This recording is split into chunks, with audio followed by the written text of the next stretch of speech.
Hiya, dudes and dames, and welcome. I'll show you a small clip with Brigitte Gabriel, which I found to be a very telling eyewitness account of what very well could be in the Western world's future. Enjoy. I was born and raised in Lebanon, which used to be the only majority Christian country in the Middle East. We were open-minded, we were fair, we were tolerant, we were multicultural. We prided ourselves in our multiculturalism. We had open border policy. We welcomed everyone into our country because we wanted to share with them the westernization which we had created in the heart of the Middle East. Muslims send their children to study in our universities because we had built the best universities in the Middle East. They graduated and worked in our economy because we had built the best economy in the Middle East, even though we did not have any oil.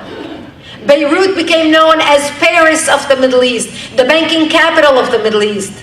National Geographic magazine in 1965 had on its front cover, Lebanon, Eden of the Middle East.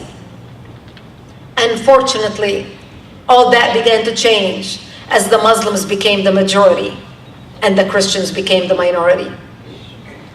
My 9/11 happened to me in 1975 when radical Islamists blew up my home, bringing it down, burying me under the rubble wounded as they shouted Allahu Akbar. I ended up in a hospital for 2.5 months. And as I laid in a hospital bed, hooked up to IVs in both arms, I would ask my father, why did they do this to us? And my father would tell me, because we are Christians, the Muslims consider us infidels, and they want to kill us. So I learned since I was a 10-year-old little girl that I am wanted dead simply because I was born into the Christian faith and lived in a Christian town. I ended up leaving the hospital and coming back home, but my home was no longer the home I left. I ended up living in a bomb shelter underground in an 8x10 room without electricity, without water, and with very little food. To get some food, we would crawl out under the bombs, and we would dig out dandelions and different vegetation that grew around our bomb shelter because it was the only greenery we had to eat. To get some water, we would crawl under snipers' bullets to a nearby spring. And every time before we left our bomb shelter, we would say our last goodbyes because we did not know if we're going to come back alive or dead, just to get a drink of water because we were surrounded by snipers shooting at us. This became my existence. And in the beginning of the war, we thought America's going to come save the Christians. My father would say, all the big Christian countries are going to come to Lebanon and save the Christians and see what's happening to the Christians. Because that's when the massacres happened.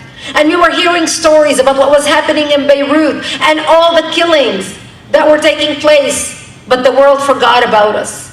The Muslims used to walk into a bomb shelter. In a Christian town, they used to surround the Christian towns, walk into a bomb shelter, find a mother and a father hiding with a little baby in a bomb shelter. They would take the baby, tie one leg of the baby to the mother and another one to the father, and pull the parents apart, splitting the child in half.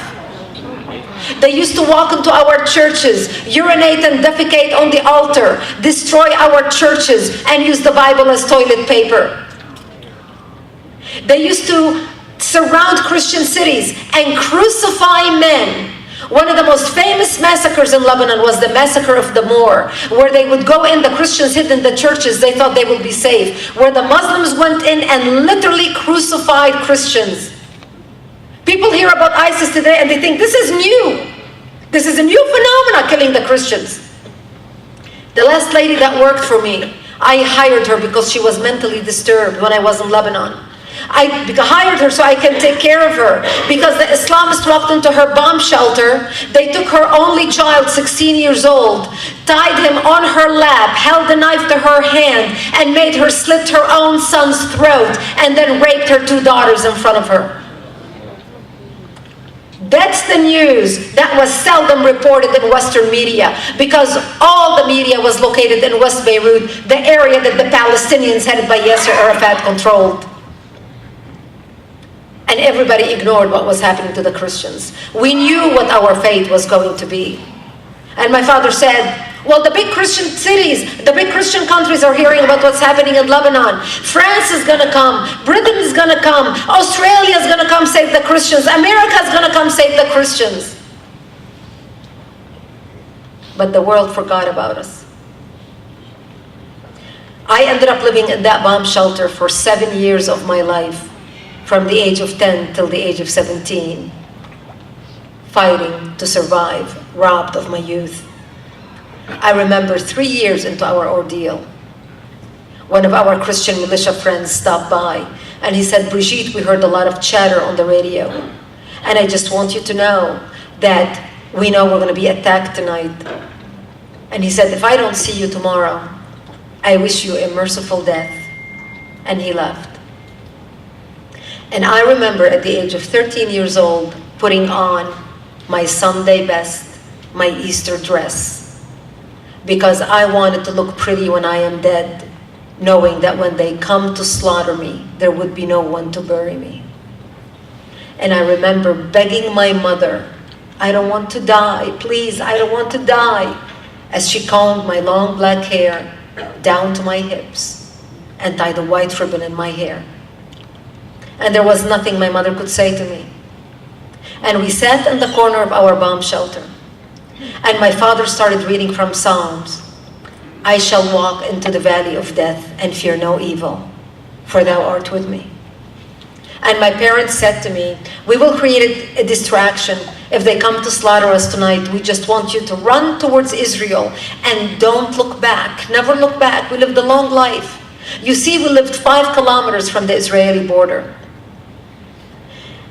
Thank God I did not have to make that decision that night, because that's the night when Israel came in physically into Lebanon and established the security zone and set up artillery bases around our towns to stop the Islamic radicals from coming and the Palestinians from coming in and slaughtering us. And this is how we lived for another 5 years in that bomb shelter until 1982, when Israel came in physically into Lebanon and working with the Christians, invaded Lebanon, working with the Christians, trying to help the Christians take back their democracy and kick out the radical Islamic element that had taken control of the country at that time.